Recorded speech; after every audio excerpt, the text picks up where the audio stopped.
واقصد رضا رب العباد إن الصلاة هي الضياء هي الحياة هي العماد قم للصلاة وأدها واقصد رضا رب العباد إن الصلاة هي الضياء هي الحياة هي العماد تسقي حياتك راحة تنجيك في يوم المعاد قف للإله وناجه تنل السعادة والرشاد تسقي حياتك راحة تنجيك في يوم المعاد قف للإله وناجه تنل السعادة والرشاد قم للصلاة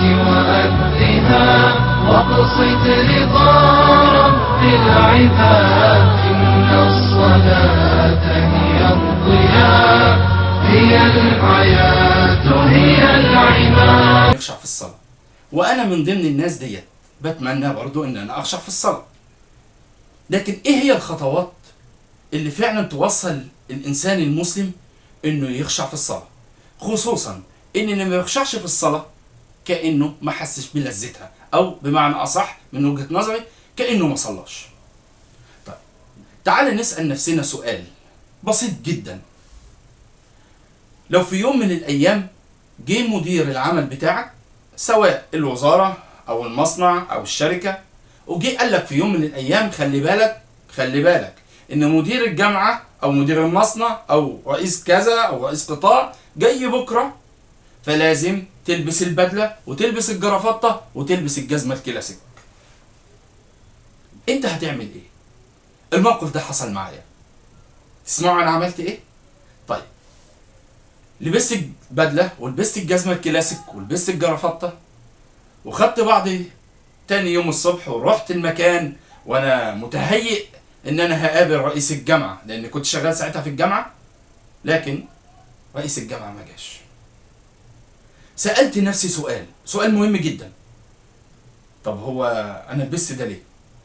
عشان رئيس الجامعة او مدير المصنع او الوزير او الرئيس؟ الله، طب يا جماعة ما ربنا بينادي علينا كل يوم 5 مرات، ايه الحكاية؟ ما بنروحش ليه؟ او اللي بيروح ما بيحسش ليه انه واقف قدام الله؟ يعني ليس كمثله شيء. ليه الانسان لما بيجي يقف قدام مدير بيحس انه هو مرتبك وممكن يتكسف يقول له كلمة؟ لا يا عم انا بلاش اقول الكلمة دي احسن يتحرج ولا حاجة ولا، مع ان احنا يعني عندنا جرأة مع الله كبيرة جدا ما بنقدرش نستخدمها مع انسان عادي. ايه السر؟ السر ان ربنا مش موجود، يعني مش موجود قدامنا شايفينه، لكن احنا امنا بالغيب وامنا برب العالمين وامنا باليوم الاخر، فلا بد ان احنا نتعامل بقدر الله، ليس كمثله شيء. طيب يبقى اول حاجة هنفكر فيها انت داخل تقف قدام مين. في نقطة مهمة جدا لازم نفهمها، انك انت الصلاة بتاعتك ما بتبدأش مع اول وجودك على الصلاة او وقوفك على سجادة الصلاة.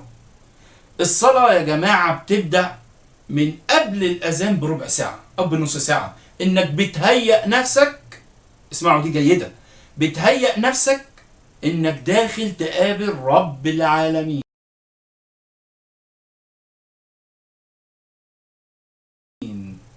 داخل تقابل رب العالمين، مش وزير ولا رئيس جامعة ولا مدير شركة ولا لا، ده أنت داخل تقابل رب العالمين اللي هو ملك الوزير وملك الغفير وملك كل البشر اللي حواليك دول.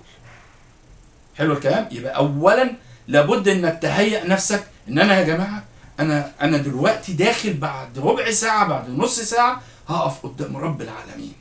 حس دي اولا، حس دي انك داخل تقابل رب العالمين قبل وضوءك، ثم تاني حاجة، الصلاة بتبدأ مع إسباغ الوضوء زي ما اتكلم النبي عليه الصلاة والسلام. إسباغ الوضوء يا جماعة معناه إنك تتوضأ بجد، مش وضوء والسلام يعني اغسل اغسل اغسل اغسل تمام، غسلت رجلي غسلت، وضوء الشيعة ده لا.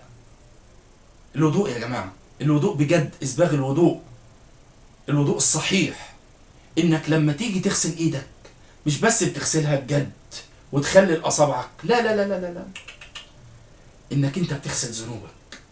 لو في شيء أنت عملته بإيدك ذنب أنت بتغسله. هو ده معنى إن الصلاة مكفرة للذنوب لما بينهم. يعني صلاة الظهر، ما بين صلاة الظهر وصلاة العصر هي مكفرات لما بينهم بسبب وضوءك وصلاتك. أنا بغسل إيدي من الذنوب كلها، بغسل وشي منهم، نظري من النظر للحرام. لو أنت مثلا بصيت لبنت يعني طبعا لازم الإنسان يغض بصره، ولكن لو أنت بتغسل نظرك من الحرام ده، يبقى مع كل عضو أنت بتتخيل إنك أنت بتخلص نفسك من الذنوب. فكر في ده، الكلام ده مهم جدا يا جماعة، أرجوكوا فكروا فيه. أنت بتغسل إيدك من الذنب لو أنت عملت ذنب، بتغسل نظرك ووجهك من النظر للحرام، أو مضمضة بقك من إنك أنت اتكلمت كلمة حرام، بتغسل ودانك من السمع النميمة، من سماع النميمة، أو من السمع شيء حرام، أو كنت بتتكلم مع فتاة فأنت غسلت ودنك من القرف ده، غسلت بودنك من الذنوب دي، بتخلص نفسك. اغسل نفسك بجد، اغسل نفسك بجد من ذنوبك، خلص نفسك بجد من ذنوبك، ارمي ذنوبك، خليها تجري مع المية، خليها فعلا تجري مع المية. بتغسل رجلك لو انت مشيت لمكان فعلا ربنا يغضب عليك منه، فانت بتغسل قدمك من اجل التخلص من هذا. يبقى تاني حاجة يا جماعة، غسل الأعضاء مع التفكر، مع التأمل. تفكر إنك أنت بتغسل ذنوبك مع كل عضو. يعني أنا لما باجي أتوضى بقول يا رب أنا بخلص ذنوبي دلوقتي من إيدي اللي لو عملت ذنب. يا رب أنا بخلص ذنوبي دلوقتي بخلص وداني من الذنوب اللي سمعتها، بخلص عينيا من النظر الحرام اللي أنا نظرت إليه. خلاص مش هطول عليكم. تالت حاجة، وانت داخل على سجادة الصلاة، فرش السجادة، بتقول الله أكبر مثلا. وانت بتقول الله أكبر انت داخل على رب العالمين. خلاص انت من نص ساعة كنت بتحضر نفسك انك هتقابله، دلوقتي انت فعلا بقيت قدامه، فعلا بقيت قدام رب العالمين. الله أكبر، خلاص ربنا قدامي. انت انسان مؤمن وامنت بالله، مش ملحد، انت مؤمن. فاول ما بتحط ايدك اليمين على ايدك الشمال انت فعلا قدام ربنا. هتقول له ايه بقى؟ هتقول لربنا ايه؟ انا مش عايز اطيل في الكلام، لكن فعلا هتقول لربنا ايه؟ ربنا قال لك بعض الكلمات اللي انت هتقولها. الحمد لله رب العالمين، انا بحمد ربنا. تخيل وتدبر وتفكر في كل كلمة انت بتقولها، لانك انت بتكلم رب العالمين، بتكلم ربنا. الحمد لله رب العالمين، انت بتحمد ربنا، رب كل الكون ده، رب البشر، رب الحيوان، رب الطيور، رب كل شيء، رب الجماد، رب الشجر، رب البحار، رب المحيطات، رب. تخيل قدرة ربنا وكون ربنا الواسع ده هو ربه، هو ملك الملك. تخيل انت واقف قدامه. هتبتدي ساعتها مع بداية الخشوع، بداية الخشوع فعلا. الحمد لله رب العالمين الرحمن الرحيم مالك يوم الدين، مالك يوم القيامة. تدبر ان هو يوم القيامة جه خلاص، وربنا واقف بيحاسب البشر.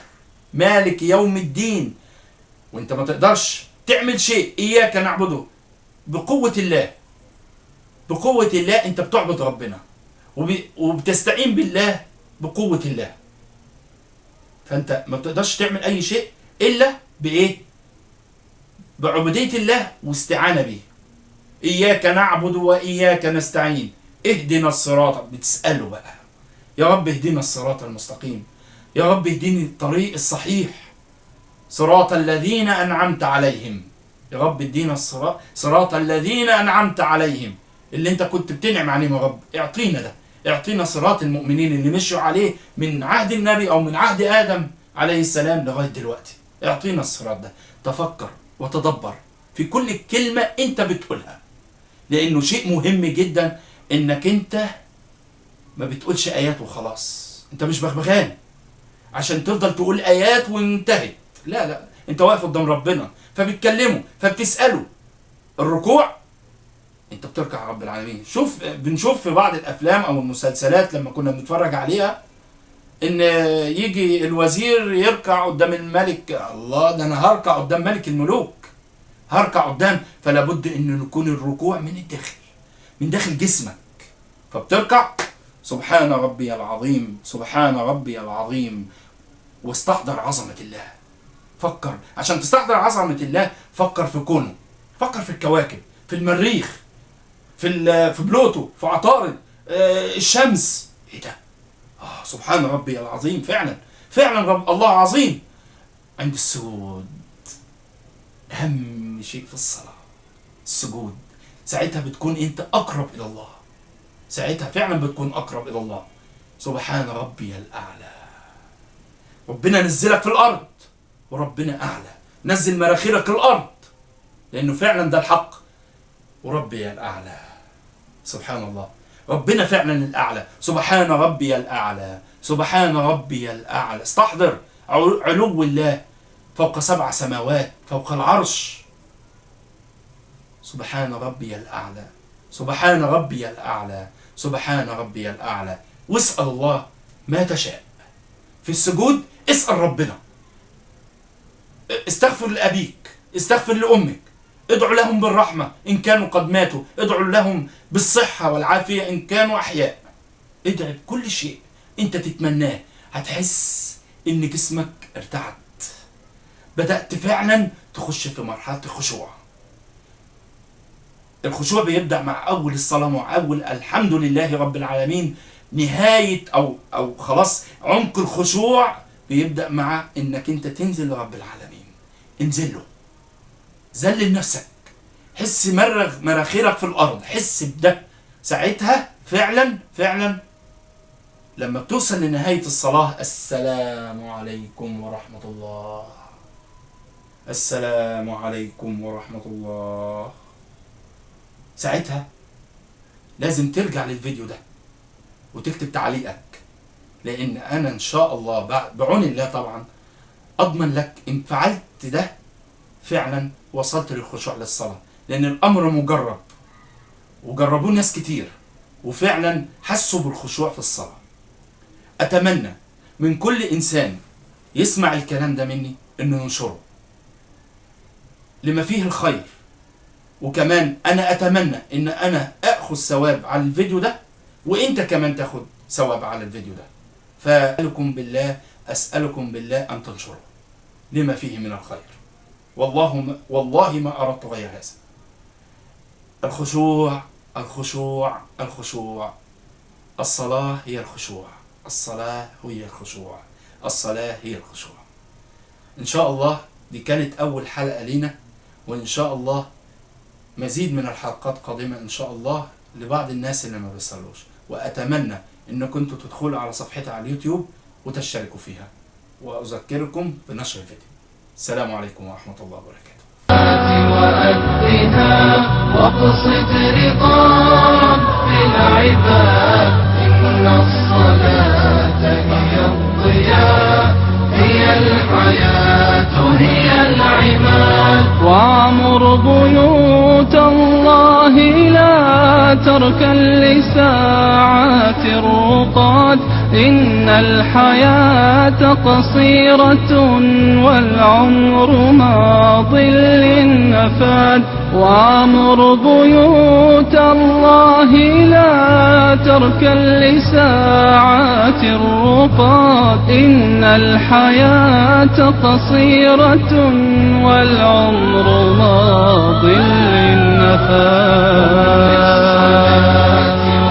للنفاد واقصد رضا رب العباد إن الصلاة هي الضياء هي الحياة هي العماد واخفض جبينك ذلة واسجد لربك بانقياد زود حياتك طاعة إن الصلاة لخير زاد واخفض جبينك ذلة واسجد لربك بانقياد زود حياتك طاعة إن الصلاة لخير زاد